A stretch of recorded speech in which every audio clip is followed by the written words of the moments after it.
درس فی احکام الطلاق ومسائل الطلاق وعدۃ الطلاق، سورۃ الطلاق، تفسیر ابن کثیر۔ الحمد للہ رب العالمین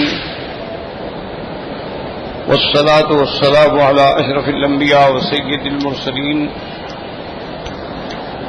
سیدنا محمد وعلی آلہ واصحابہ اجمعین۔ اللهم صل على سيدنا محمد وعلى آل سيدنا محمد كما صليت على إبراهيم وعلى آل إبراهيم في العالمين إنك حميد مجيد۔ أعوذ بالله من الشيطان الرجيم، بسم الله الرحمن الرحيم۔ اسکنوہن من حیث سکنتم من وجدکم ولا تضاروہن لتضیقوا علیہن وإن كن أولات حمل فأنفقوا عليهن حتى يضعن حملهن فإن أرضعن لكم فآتوهن أجورهن وأتمروا بينكم بمعروف وإن تعاصرتم فسترضع له أخرى لينفق ذو سعة من سعته ومن قدر عليه رزقه فلينفق مما آتاه الله لا يكلف الله نفسا إلا ما آتاها سيجعل الله بعد عسر يسرا۔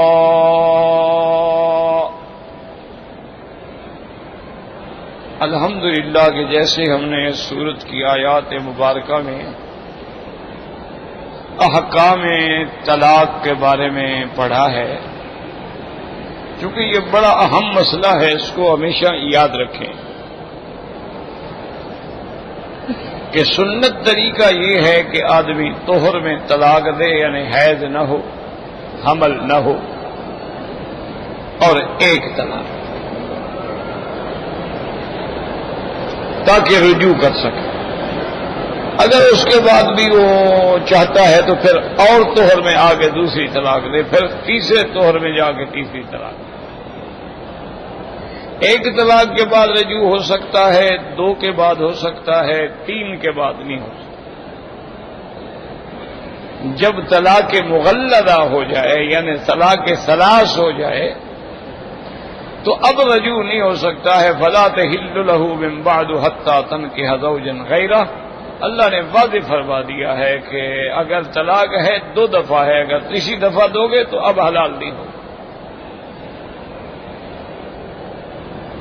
اور اسی مسئلہ طلاق پر یاد رکھیں کہ تمام ائمہ کرام جو ہیں، یعنی امام ابو حنیفہ ہیں، امام مالک ہیں، امام شافعی ہیں، امام احمد بن حنبل ہیں رحمہم اللہ علیہم اجمعین، ان سب کا یہ متفق مسئلہ ہے کہ تین جو ہے وہ تین ہی ہوتی ہیں۔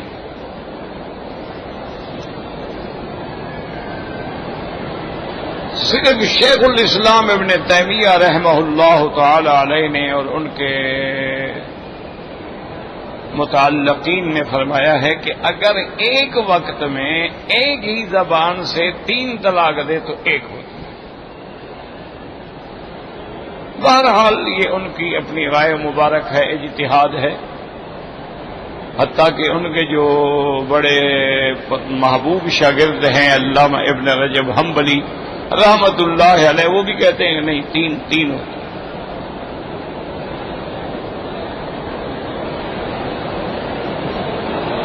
یہ ٹھیک ہے کہ تین طلاقیں اکٹھی دینا ناجائز ہے، بدعت ہے، گناہ ہے، لیکن کہتے ہو جائے۔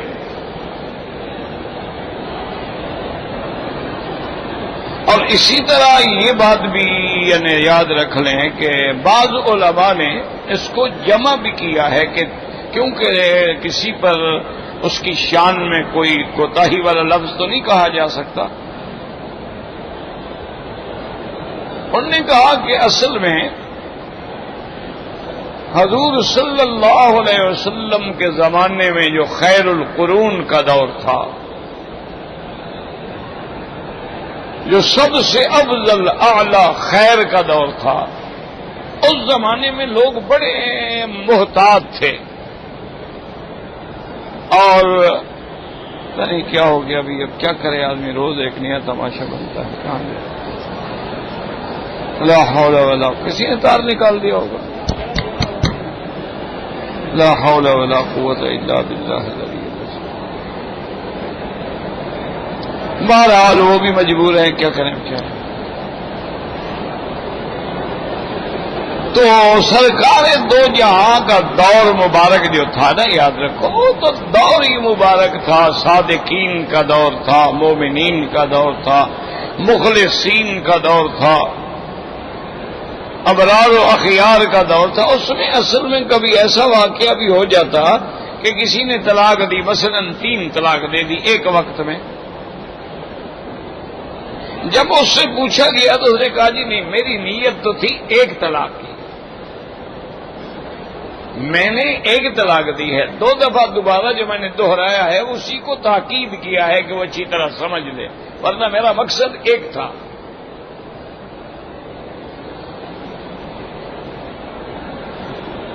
جیسے آپ کسی بات کو زیادہ تاکید کے لیے کہتے ہیں، بھائی وضو کر لو، وضو کر لو، وضو کر لو، تو مقصد 1 دفعہ وضو ہے کہ 3 دفعہ تو نہیں ہے.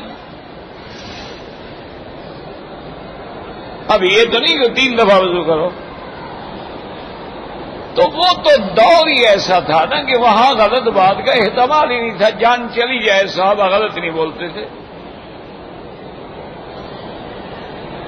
اب جوں جوں دور سرکار دو جہاں سے دور ہوتا گیا تو صحابہ مجبور ہو گئے.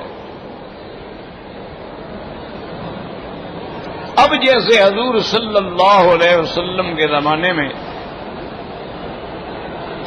شرب خمر جو ہے، شراب پینے کی حد جو ہے وہ 40 درے تھی. اچھا، وہ 40 بیت بھی پتہ ہے کیسے مارے جاتے تھے؟ کسی کے ہاتھ میں لکڑی ہے اس نے مار دیا، کسی کے ہاتھ میں بیت ہے تو اس نے وہ بیت مار دیا، کسی کے پاس کچھ نہیں اس نے اپنی چادر کو لپیٹا اور پکڑ کے مار دیا. اس طرح 40 پورے ہو جاتے تھے. یہ نہیں تھا کہ کوڑے لگائے جاتے تھے جیسے آج کل کوڑے لگائے جاتے ہیں. آج تو کوڑے لگانے والے بھی ایکسپرٹ ہوتے ہیں. ہر آدمی کوڑے نہیں مار سکتا. آدمی کو بھی ٹکٹکی پہ باندھا جاتا ہے کہ وہ ہل بھی نہیں سکتا. پھر ڈاکٹر نشان لگاتا ہے کہ کوڑا کہاں لگے، اس سے آگے ایسے نیچے ادھر ادھر نہیں لگنا چاہیے ورنہ بندہ مر جائے گا. اس زمانے میں تو مقصد یہ تھا نا کہ بھئی حد کا معنی ہے انزجار، کہ اس کو اتنی شرم آتی تھی کہ یار اس کو حد لگی ہے شراب کی، وہ تو معاشرے میں زندہ نہیں رہ سکتا تھا. جہاں سے گزرا، اچھا یہ ہے وہ آدمی جس کو حد لگی تھی. اب یوں جو دور گزرتا گیا تو سیدنا عمر رضی اللہ تعالی عنہ نے صحابہ کا اجلاس بلایا اور بڑے بڑے اجلاء صحابہ کو شریک کیا. انہوں نے کہا بھی اب دور حضور پاک سے دور ہو گیا اور شراب بڑھتا جا رہا ہے.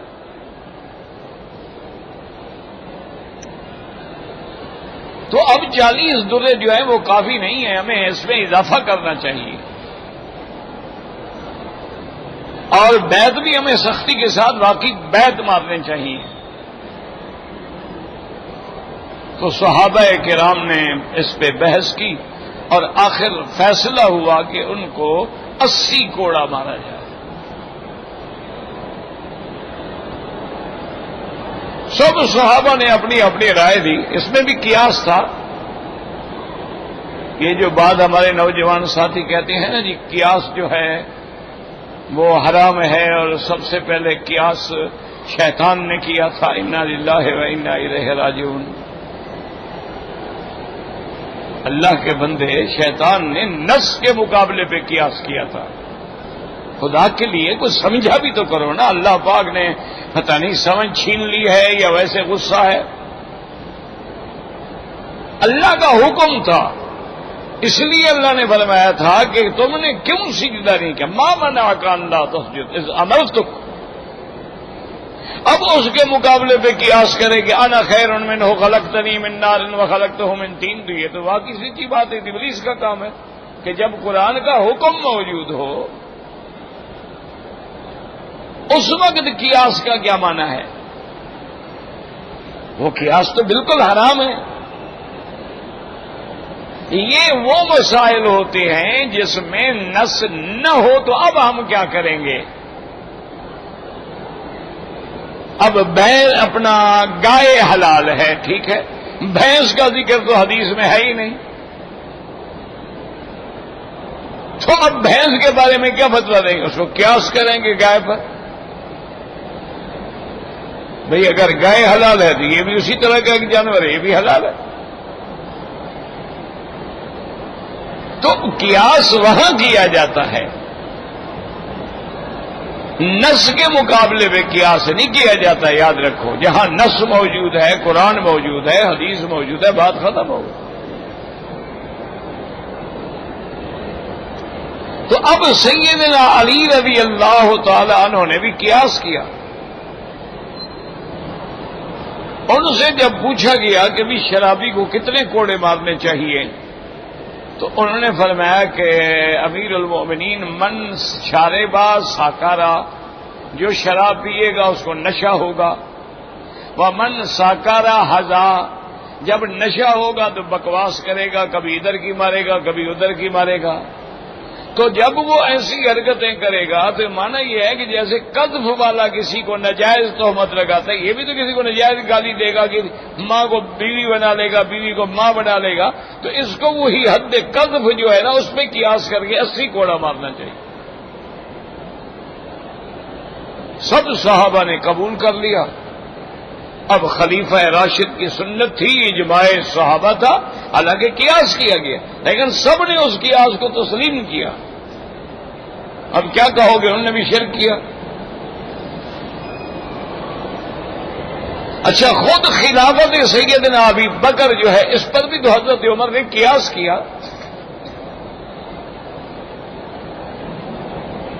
سیدنا ابی بکر رضی اللہ تعالی عنہ کی خلافت کا جب مسئلہ آیا سقیفہ بنی ساعدیہ میں، تو حضرت عمر نے یہی قیاس کیا. انہوں نے کہا کہ صحابہ حاضرین اصحاب رسول اللہ، اس بات پہ غور کرو کہ ہم سب میں سے اپنی زندگی میں اپنے مسلح پہ امام بنا کے حضور نے کس کو کھڑا کیا ہے؟ انہوں نے کہا ابو بکر کو. فرمایا کہ جب وہ دین کے لیے حضور نے امام بنایا، لا ترضون بدین دنیا کو، کیا ہم اس کو دنیا کا امام نہ مان لیں؟ تو قیاس کیا، تمام صحابہ نے قبول کیا.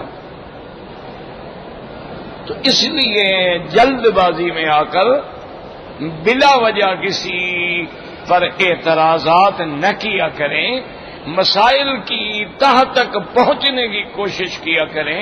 یہی وجہ تھی کہ جتنے اکابر ہیں، جتنے ہمارے متقدمین ہیں، علماء ہیں، وہ جب کوئی مسئلہ پیش آتا تھا اس پہ باقاعدہ محنت کرتے تھے.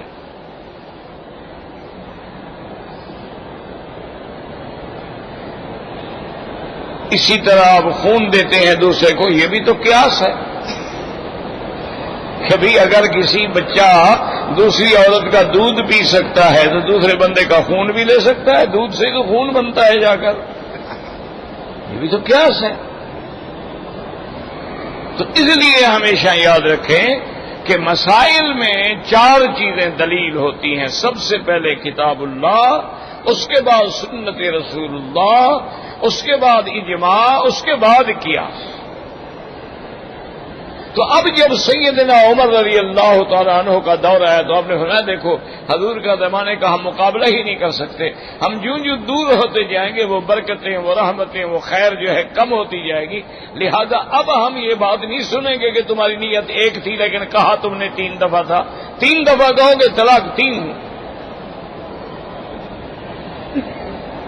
اور اسی پہ سارے صحابہ کا اجماع ہو گیا. پھر کسی نے مخالفت نہیں کی. سیدنا عثمان، سیدنا علی، بڑے بڑے اجلہ صحابہ موجود ہیں، عبداللہ بن مسعود بیٹھے ہیں، بڑے بڑے صحابہ ہیں، سب نے اس پہ اتفاق کیا. بہرحال جو علماء ایک کہتے ہیں، اللہ ان پہ بھی کروڑوں رحمتیں فرمائے، ہم تو کسی کی شان میں کوتاہی یا گستاخی کا کبھی سوچ بھی نہیں سکتے، تصور بھی نہیں کر سکتے. لیکن جمہور کی رائے یہی ہے. اب مسئلہ دوسرا یہ تھا کہ عورت کی عدت کیا ہوگی. تو طلاق کی عدت کیا ہے؟ احناف کے نزدیک 3 حیض ہے، شوافی کے نزدیک 3 طہر ہے. اب اس عدت کے اندر اگر خامد رجوع کرنا چاہے، فشہدوا ذوی عدل منکم، 2 گواہوں کے سامنے رجوع کر. اور وہ گواہ جو ہیں وہ بھی سچی گواہی دیں. واقیموا الشہادۃ للہ، اللہ کے لیے حق بات کریں.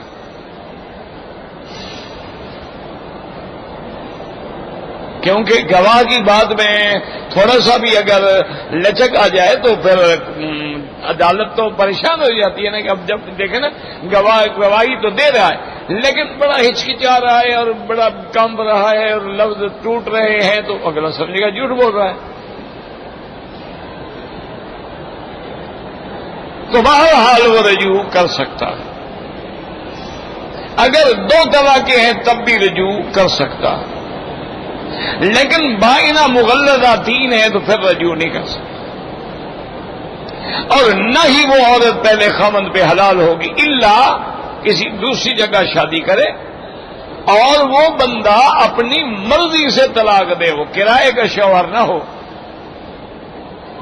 یہ جیسے ہمارے ہاں رواج بنا ہوا ہے کہ بھئی کسی دوست سے بات کر لی، یار میں نے غلطی کی، طلاق دے بیٹھا ہوں، اب میں نے حلالہ کرانا ہے، تم 1 دن کے لیے میری بیوی سے نکاح کر لو، 2 گواہوں کے سامنے نکاح ہو جائے گا، 1 رات تمہارے ساتھ رہے گی، صبح کو طلاق دے دینا. تو یہ کرائے والی بات ہے. ان پہ اللہ کے نبی نے لعنت بھیجی ہے کہ لعن اللہ المحلل والمحلل لہ. ہمارے تو ایک مولوی صاحب ہیں، کیا کہیں ان کو، میرا دوست بھی ہے، اللہ ہدایت دے، اور کیا کہہ سکتے. اس نے باقاعدہ بورڈ لگایا ہوا ہے اپنے مدرسے پہ کہ جس نے حلالہ کرانا ہو. میں نے کہا حضرت یہ کیا ہو گیا ہے؟ وہ کہتا ہے جناب تو پھر اس کا مطلب کیا ہے آپ کا کہ لوگ گھر ٹوٹے ہوئے ہیں، بچے رو رہے ہیں، تڑپ رہے ہیں، حلالہ نہ ہو، پہلے خاوند کے پاس جا نہیں سکتی، اب وہ ہم کیا کریں؟ اس کے لیے ہم راستہ پیدا کر رہے ہیں، نرمی کر رہے ہیں، بندے تیار کر رہے ہیں. لا حول ولا قوت الا باللہ. یاد رکھو یہ معنی نہیں حلال ہے. اسی لیے قرآن کہتے ہیں حتی تنکح زوجا غیر، باقاعدہ نکاح، لفظ نکاح ہے، یہ نہیں کہ تحلل بزوج غیر. انکحوا الایام، وہاں بھی لفظ نکاح ہے. فانکحوا ما طاب لکم من النساء مثنی وثلاث ورباع، وہاں بھی نکاح کا لفظ. نکاح کا معنی ہی یہ ہوتا ہے کہ ہمیشہ کے لیے ہو،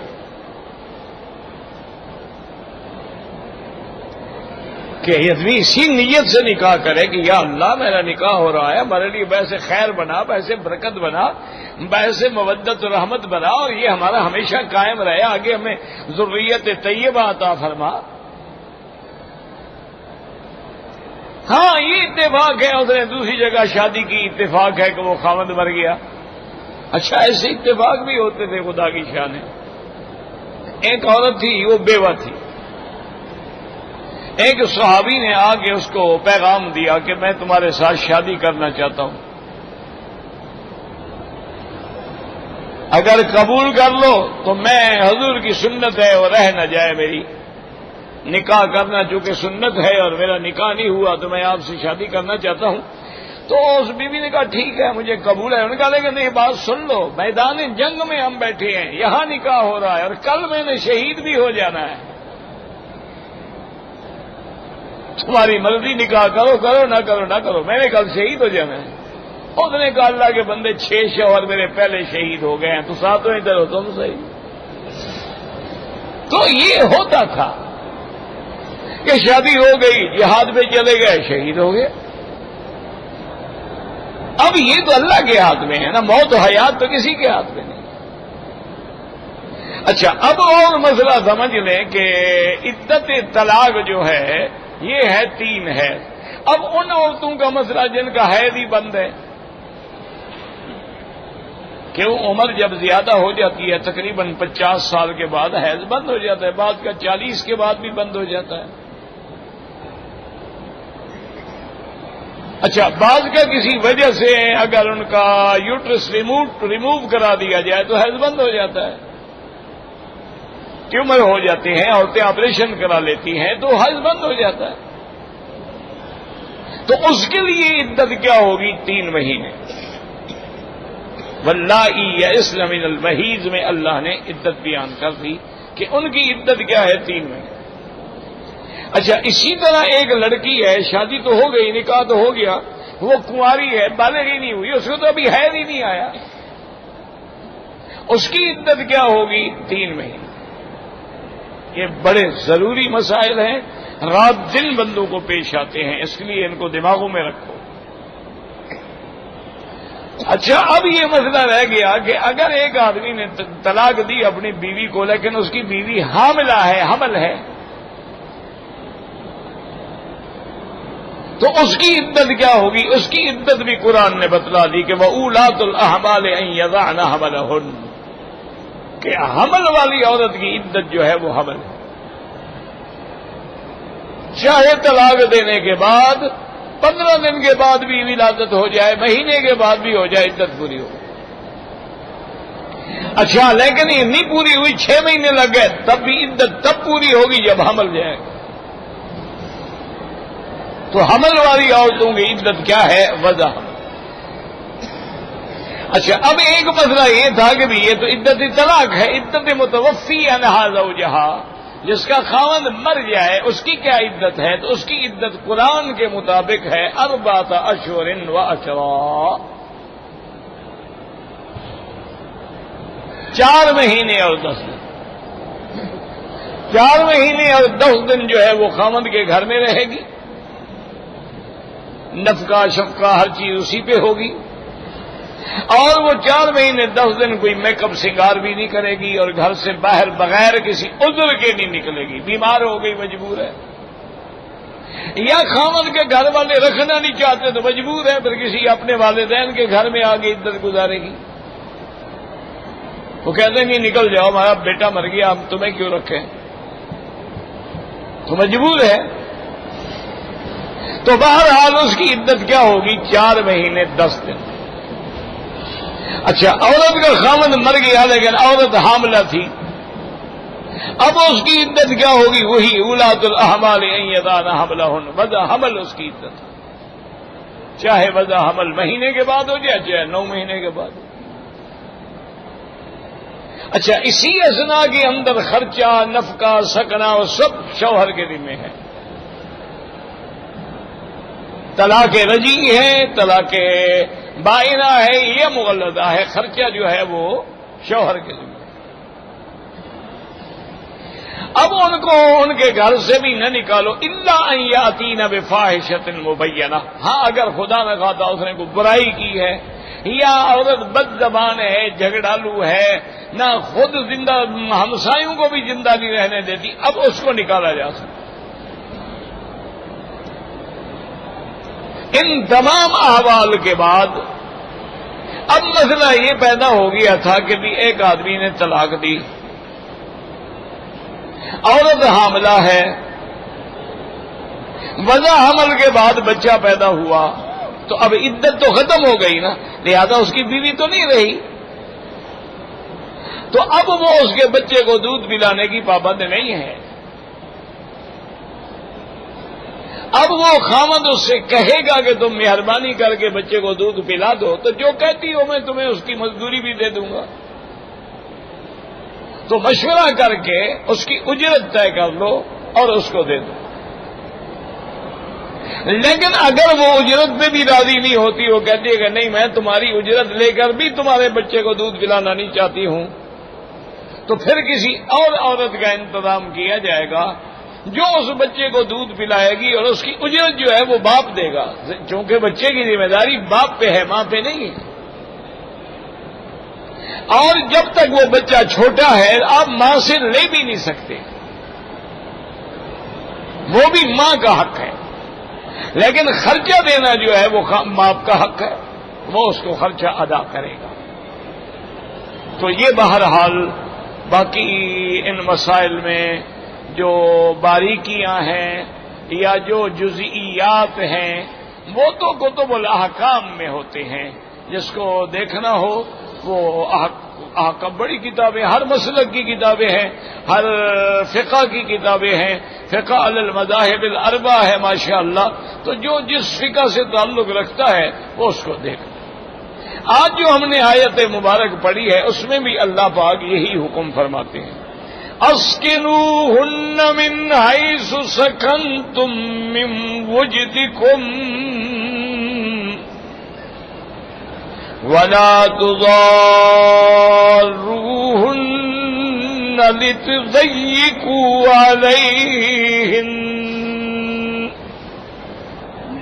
اب اللہ فرماتی ہے کہ تم ان عورتوں کو اپنے مکان میں رکھو، اس کے سکنا کی تم پہ ذمہ داری ہے، لیکن من وجدکم تمہاری طاقت کے برابر، یعنی جیسا تمہارا مکان ہے اسی میں رکھو گے۔ اب یہ نہیں کہ عورت کہے کہ مجھے تو 5 اسٹار ہوٹل کا کمرہ لے کر دو، یہ نہیں ہے۔ اسلام کہتے ہیں جو تمہاری طاقت ہے، جو تمہارا گھر ہے، اگر وہ کچا ہے تو کچا ہے، پکا ہے تو پکا ہے، اچھا ہے تو اچھا ہے، من وجدکم اس کو دو، ولا تضاروہن لتضیقوا علیہن۔ اللہ فرماتے ہیں ان عورتوں کو کوئی نقصان نہ پہنچاؤ، نہ ان کو تنگ کرو کہ ہر وقت تانا زنی کرو کہ پتہ نہیں کیوں پڑی ہوئی ہے ہمارے گھر میں، بھئی جان ہی نہیں چھوڑتی، ابھی بھی ہمارے گھر میں نہیں، بالکل۔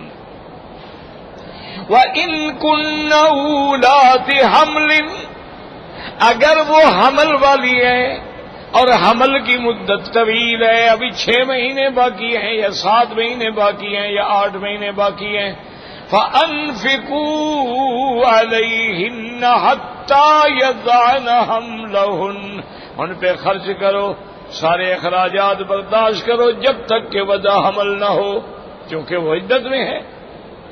فَإِنْ أَرْضَعْنَ لَكُمْ فَآتُوهُنَّ أُجُورَهُنَّ وَأْتَمِرُوا بَيْنَكُمْ بِمَعْرُوفٍ۔ اگر وضع حمل ہونے کے بعد وہ بچے کو دودھ پلانے پہ راضی ہو جائے، تیار ہو جائے، پھر بھی اس کی اجرت اس کو دے دو، چونکہ اب اس کی ذمہ داری نہیں ہے کہ تیرے بچے کو دودھ پلائے، اور اس کے لیے وَأْتَمِرُوا بَيْنَكُمْ بِمَعْرُوفٍ، آپس میں مشورہ کر لو اچھی طرح سے، بھلائی سے، کہ بھئی اگر ہم کسی دوسری عورت کو دودھ پلائیں گے، بلائیں گے تو مثلاً وہ 2000 ریال لے گی تو تم وہی لے لو، تو آپس میں بھلائی کے ساتھ طے کر لو۔ اور اگر دیکھو کہ بات نہیں بنتی ہے، وہ ہر حال میں نہیں مانتی، فرمایا وَإِن تَعَاصَرْتُمْ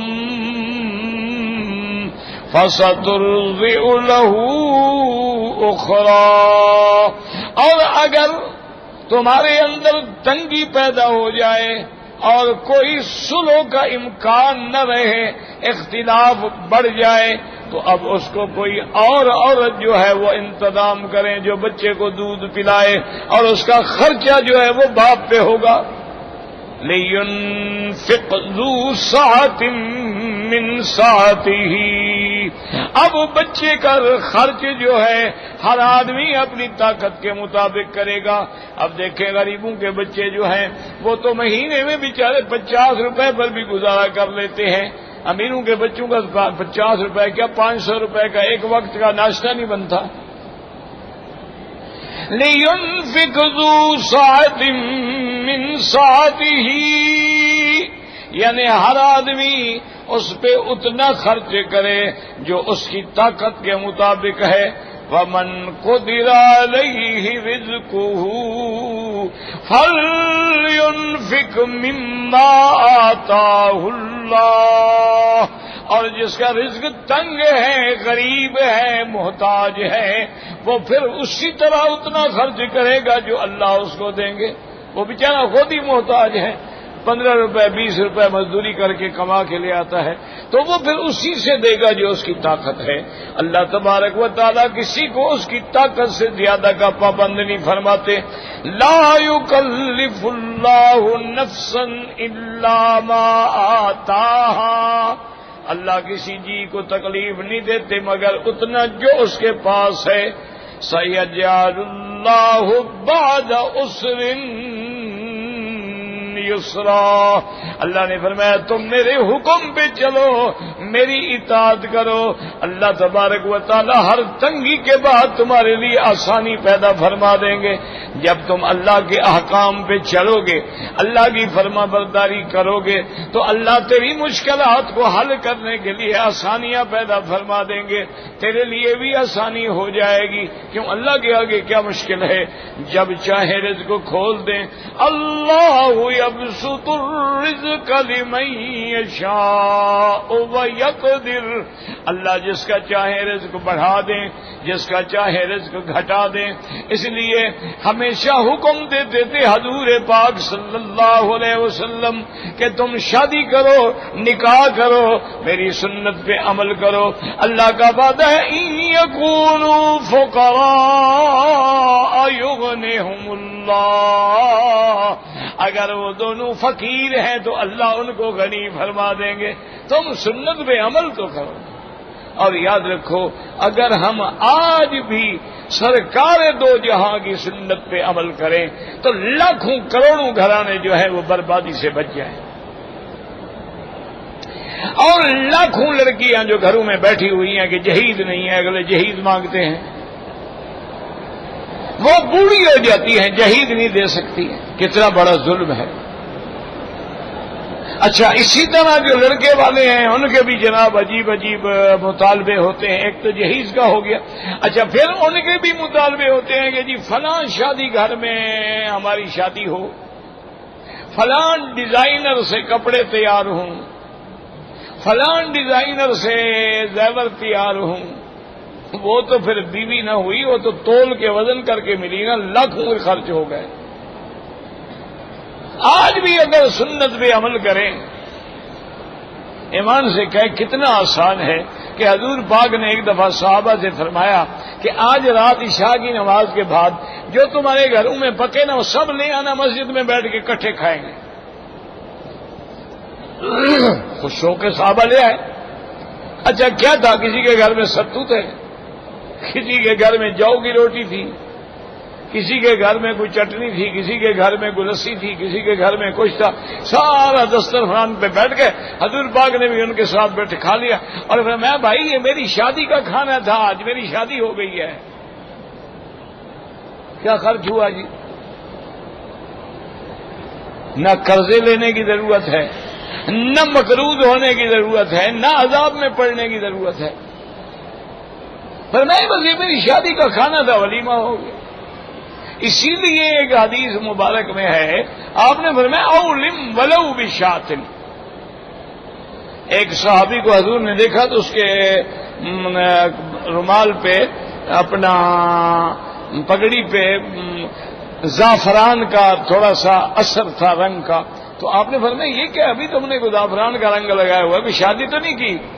انہوں نے کہا جی شادی کی، وہ بیوی کا لگ گیا، میں نے نہیں لگایا. تو آپ نے فرمایا کہ تم نے کنواری لڑکی سے شادی کی ہے یا کیا؟ انہوں نے کہا یا رسول اللہ میں نے بیوہ عورت سے شادی. خدا کے بندے تم جوان آدمی ہو، اللہ تزوجت بکرن، تم نے کیوں نہ کنواری لڑکی سے شادی کی؟ تم اس کے ساتھ کھیلتے ہو، تمہارے ساتھ کھیلتی. اب ایک پکی عمر کی اور انہوں نے کہا یا رسول اللہ میری تو 6 بہنیں ہیں، اگر میں اور ایک کنواری لڑکی لے آتا تو لڑکی لڑکیوں کے ساتھ مل جاتی، ان کو کون سنبھالتا؟ تو حضور بڑے خوش ہوئے، آپ نے بڑی دعا دی. تم نے بڑا اچھا کیا کہ اپنے بہنوں کی خاطر اپنے خواہشات نفس کو قربان کر دیا. کہ بھئی بڑی عورت ہوگی تو میرے بہنوں کو سنبھالے گی، ان کی نگرانی کرے گی، ان کا خیال رکھے گی، ان کو سکھائے گی، پڑھائے گی۔ اگر وہ بھی اسی طرح کی ایک جوان لڑکی ہو تو سارا دن آپس میں کھیلیں گی۔ اور حضور نے اس کو کیا حکم دیا؟ فرمایا اولم ولو بشاۃ، ولیمہ کر دو یار، ولیمہ سنت ہے، ایک بکری چہری پہ کر کے پکا پکو کے کھلا دو، بس ولیمہ ہو گیا۔ اور یہ بھی مسئلہ ہے کہ ولیمہ تب کیا جاتا ہے جب نکاح ہونے کے بعد رخصتی ہو جائے اور میاں بیوی آپس میں مل لیں، اس کے بعد ولیمہ ہوتا ہے۔ یہ ہمارے ہاں ایک الگ رواج ہے کہ ولیمہ پہلے ہو جاتا ہے، میاں بیوی پھر صبح کو جاتے ہیں گھر۔ یہ بھی غلط چیز ہے، سنت کے خلاف ہے۔ اور حضور نے فرمایا سب سے اچھی اور رحمت و برکت والی عورت ہی وہ ہوتی ہے جس کا مہر بھی تھوڑا ہو، خرچہ بھی تھوڑا ہو اور آسانی سے نکاح ہو جائے۔ اور اس کے بعد اللہ نے وعدہ کیا ہے کہ اگر تم غریب ہو تو اللہ تمہارے رزق میں وسعتیں عطا فرما دیں گے۔ اسی لیے آپ دیکھیں بعض لوگ شادی کرتے ہیں، ایسے نصیب والی بیوی گھر میں آتی ہے، برکتیں ہو جاتی، رحمت ہو جاتی۔ تو اس لیے ہمیشہ معاملات کو شریعت کے مطابق چلنا چاہیے۔ واللہ اعلم۔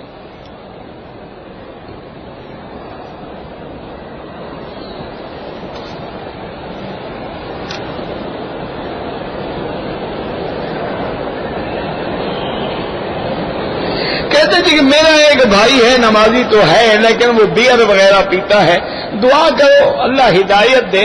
ویسے یاد رکھو کہ ان الصلاۃ تنہی عن الفحشاء والمنکر، نماز ایک نہ ایک دن اس بندے کو برائی سے ہر حال میں روک دیتی۔ جب صحیح نماز ہو جائے گی نا اس کے بعد وہ برائی سے رک جائے گا۔ ایک دوسری بات یہ ہے کہ یہاں جو بیئر وغیرہ بکتا ہے نا، یہ شراب نہیں ہے، اس پر باقاعدہ وہ لکھتے ہیں خالٍ عن الکحول، اس میں کوئی نشہ آور چیز نہیں ہے۔ تو یہ تو پھر شراب ہے ہی نہیں، یہ تو جو کا پانی ہے، جیسے آپ جو کا پانی خود نکال کے پی لیں۔ یہاں رمضان المبارک میں بڑی بڑی دکانیں لگتی تھیں، ہمیں یاد ہے ہم چھوٹے تھے، مدرسے سولتیا کے ساتھ دکان ہوتی تھی، بڑی مشہور لائنیں لگتی تھیں وہ صوبیہ لینے کے لیے۔ صوبیہ کیا ہوتا ہے؟ یہی تو ہوتا ہے، اور کیا ہوتا ہے ابھی کہ جو کا پانی۔ یہ تو پھر لوگوں میں رواج آ گیا نا، وہ بچے ہوئے روٹی جو ہے نا، ٹکڑے بچے ہوئے لے لیتے ہیں، وہ دانت کو بھگو دیے، پھر اس سے بنانا شروع کر دیا، تو وہ اصل مزہ جو تھا وہ ختم ہو گیا۔ وہ تو روٹی بوسیدہ ہے، باسی ہے۔ تو بہرحال یہاں جو بیئر ہے نا، باہر کی دنیا میں جو بیئر ہے اس میں نشہ ہوتا ہے، اس میں الکوہل کی آمیزش ہوتی ہے۔ یہاں جو ہوتا ہے ملتا ہے، یہ تو الحمدللہ اس میں نہیں ہوتا ہے، لیکن پھر بھی احتیاط تقویٰ اسی میں ہے کہ بچو۔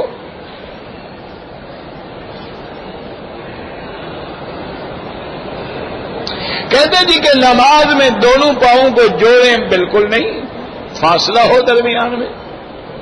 ہاں سجدے میں اگر جڑ گئے ہیں تو کوئی بات نہیں، لیکن پھر بھی نہیں جڑنے چاہیے۔ ہر پاؤں جو ہے اس کی انگلیاں بھی کعبے کی طرف ہوں۔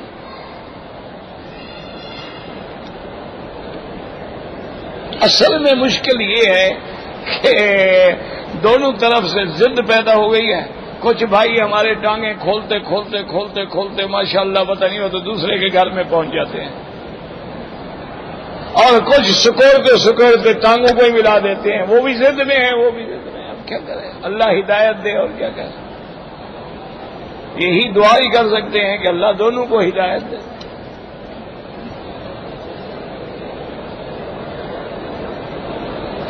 نماز میں تکبیر کے وقت میں، یعنی جب نماز شروع کرو، کانوں کو ہاتھ لگانا ضروری نہیں ہے۔ ایسے ہمارے یہاں رواج ہے کانوں کو ہاتھ لگاتے ہیں، کوئی یوں کرتے ہیں، مقصد ہے کانوں کے برابر ہاتھ۔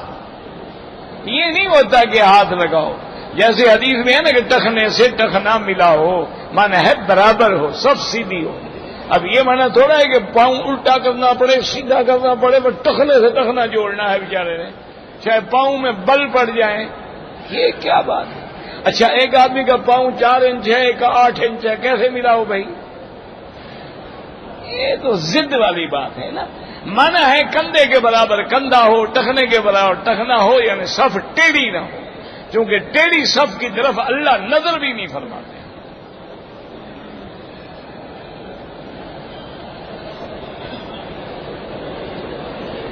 کہتے جی کہ بعض لوگ جو ہیں جرابوں پہ مسح کرتے ہیں۔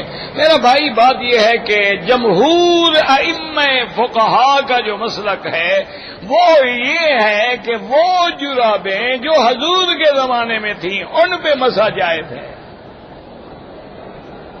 اس زمانے میں یہ نیلون کی یا کاٹن کی یہ باریک اور شفاف جرابیں نہیں بنتی تھی،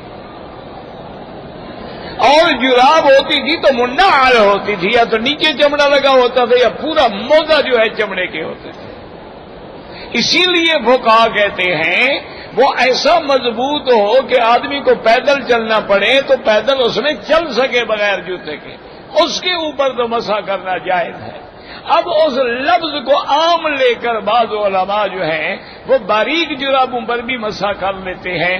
بہرحال یہ ان کا اجتہاد ہے، ورنہ جمہور ائمہ کہتے ہیں کہ بالکل نہیں، وہ جراب ہو یا چمڑے کی ہو یا موزے کی ہو یا منعل ہو یا اتنی بھاری اور اتنی موٹی مضبوط ہو کہ اس کے اندر پانی اثر ہی نہ کرے۔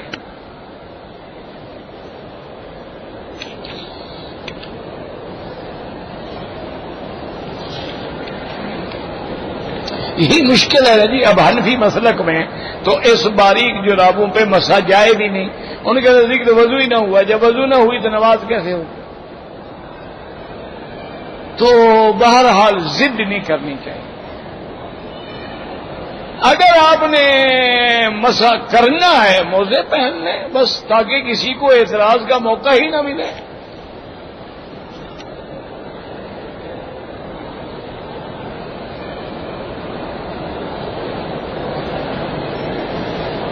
ایک آدمی نے کنکریاں مار لی، بال بھی کٹا کے حلال ہو گیا، اس نے طواف اور صفا جو ہے تیسرے دن کی، لیکن طواف سے پہلے اس نے بیوی سے جماع کر لیا تو دم پڑ گیا، توبہ بھی کرے اور دم بھی ادا کرے۔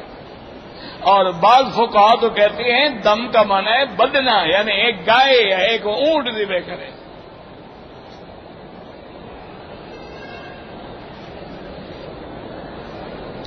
جو امام بدعتی ہو اس کے پیچھے نماز نہیں ہوتی، چونکہ حضور پاک صلی اللہ علیہ وسلم کی حدیث مبارک ہے کہ من وقر صاحب بدعت فقد اعان علی ہدم الدین، جو بدعتی کی عزت کرے اس نے دین مصطفیٰ کو گرا دیا۔ تو جب امام بنا رہے ہو تو اس سے بڑی عزت کیا ہوگی؟ تو بہرحال جن کا عقیدہ غلط ہے ان کے پیچھے نماز نہیں ہوتی، یعنی جو قبروں پہ سجدہ کرتے ہیں، غیر اللہ سے مانگتے ہیں، غیر اللہ کی نظر نیاز چڑھاتے ہیں، 11ویں شریف بناتے ہیں، ان کے پیچھے شرعاً نماز نہیں ہوتی۔